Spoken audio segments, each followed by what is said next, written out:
السلام علیکم ورحمۃ اللہ وبرکاتہ۔ آج ہم مکروہ اوقات سیکھیں گے۔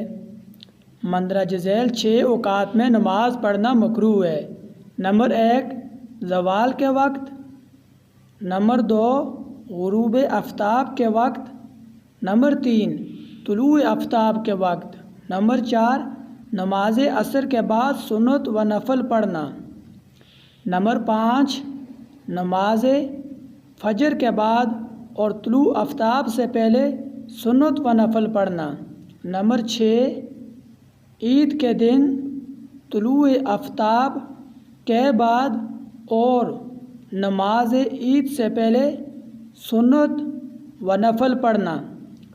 امید کرتا ہوں آج کی ویڈیو آپ کو پسند آئی ہوگی۔ اگر آپ چینل پر نئے ہیں تو چینل کو سبسکرائب کر لیں تاکہ مزید اس طرح کی نئی ویڈیو آپ تک پہنچ سکے۔ دعاؤں میں یاد رکھیے گا۔ اللہ حافظ۔